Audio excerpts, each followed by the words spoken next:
advertí, les informé antes, estamos ahora con el expresidente de México, don Felipe Calderón, quien está en Lima para dictar una serie de charlas en relación con el medio ambiente. Presidente, muy buenas noches, gracias por estar con nosotros en Buenas Noches. Al contrario, muchísimas gracias a ustedes. ¿Qué lo trae a Lima? Sé que va a dictar una conferencia sobre el cambio climático, sobre la economía climática. ¿Cuál es su posición principal en ese tema? Bueno, efectivamente he estado en contacto estrecho con el gobierno peruano y con gente interesada en este país, tanto en la economía como en el cambio climático. Y voy a explicar la naturaleza y los alcances de la comisión que presido. Se trata de una comisión que se llama Comisión Global sobre Economía y Clima. La integramos algunos ex jefes de Estado como el presidente Ricardo Lagos de Chile o Jens Stoltenberg, ex primer ministro de Noruega, Helen Clark de Nueva Zelanda y otros.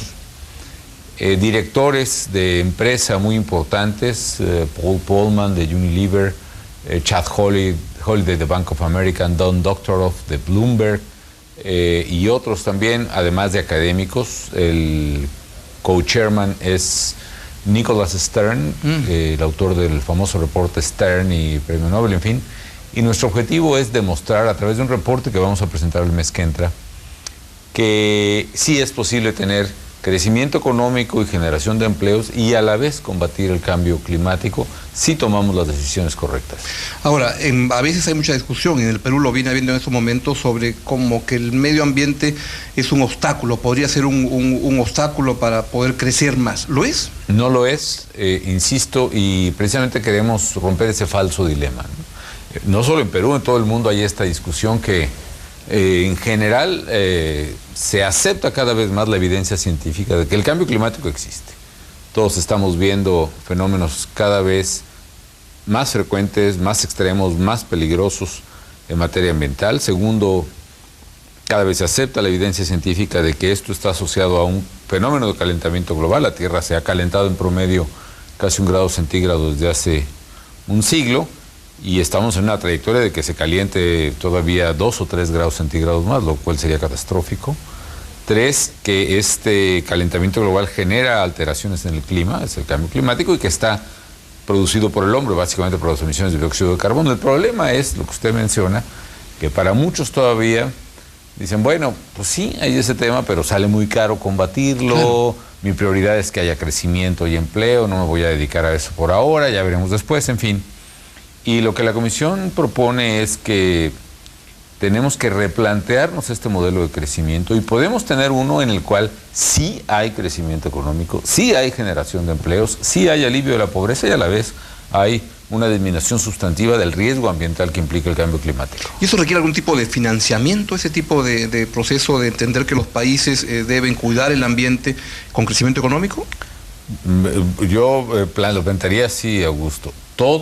Todo crecimiento económico necesita financiamiento. Sin duda. Y si vamos a invertir lo que tengamos que invertir, déjame decirte 90 trillones de dólares en los próximos 15 años para infraestructura, sea para crear las plantas de generación de electricidad que necesitamos o para las obras de infraestructura urbana que necesita el crecimiento de la humanidad simplemente, calculamos que en 15 años va a haber 1.000 millones de personas más viviendo en ciudades como Lima, por ejemplo.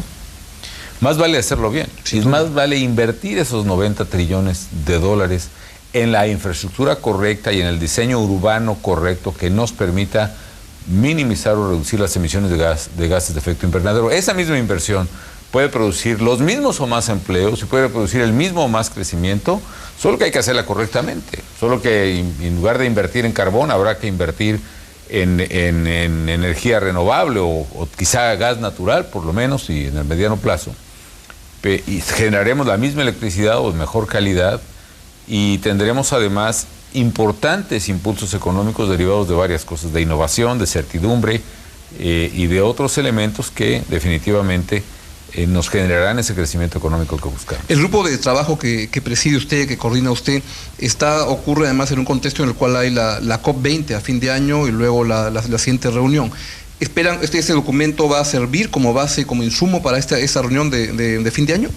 Estará a disposición de quien lo quiera tomar y usar, ¿no? Será pues un bien público, digámoslo así. Es una investigación hecha por 8 instituciones de lo más relevantes en el mundo a nivel académico.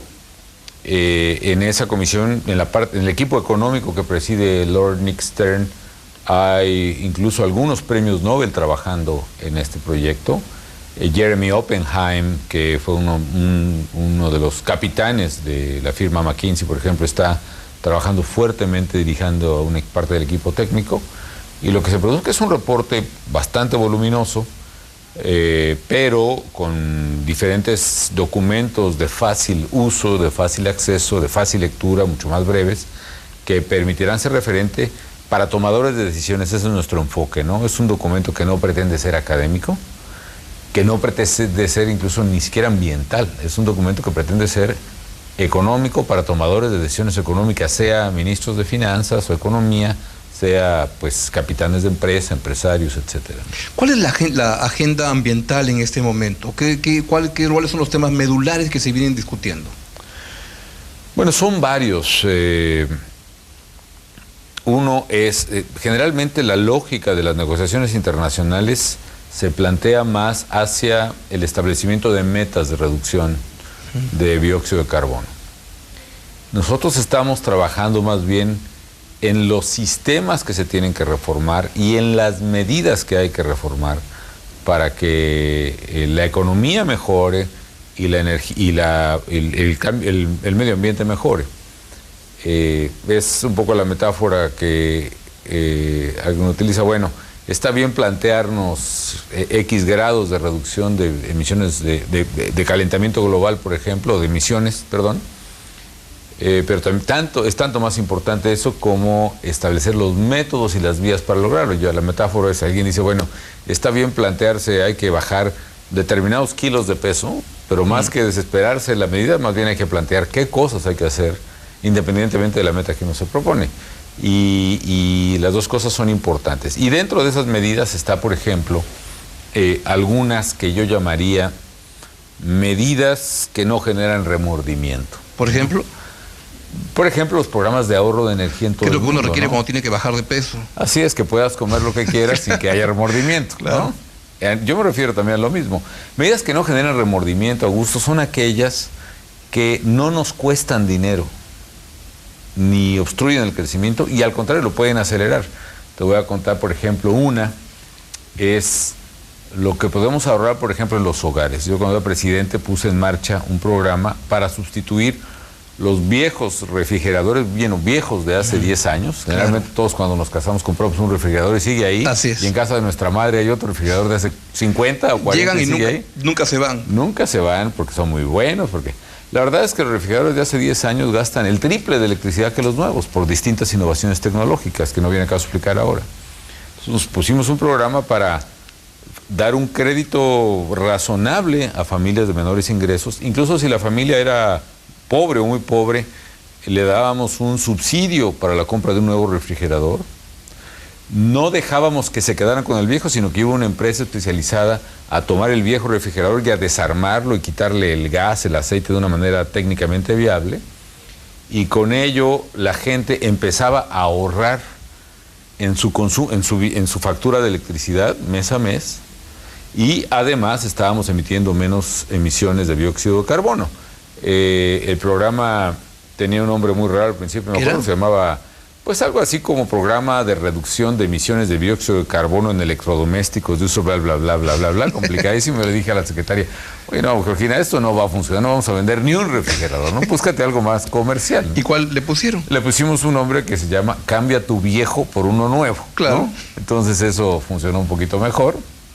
Yo, claro, había unas amas de casas que entendieron que iban a cambiar al marido. Bueno, pues sí, se decepcionaron un poco cuando llegaron a la tienda y saber de qué es total el programa, pero funcionó. Digo, en 3 años vendimos, entre comillas, o la empresa, la industria de refrigeradores, que le fue muy bien, además generó crecimiento económico y empleo, vendió casi 2 millones de refrigeradores y equipos de aire acondicionado. La verdad fue un éxito que generó empleo, generó crecimiento económico, generó ahorro para las familias y además redujo emisiones de efecto invernadero. Interesante, el que se realice la COP20 en Lima a fin de año es como crea un clima para poder introducir acá en el Perú ese tipo de conciencia y de políticas. Entre otras cosas, ojalá. Yo creo que alrededor de la COP, independientemente del resultado de la negociación, tiene que haber un ambiente de opinión pública y de participación y de discusión que haga que los peruanos en general, como pasó en México en el 2010, puedan estar interesados y ser testigos de, yo creo que lo que es el debate, uno de los debates más importantes del siglo XXI.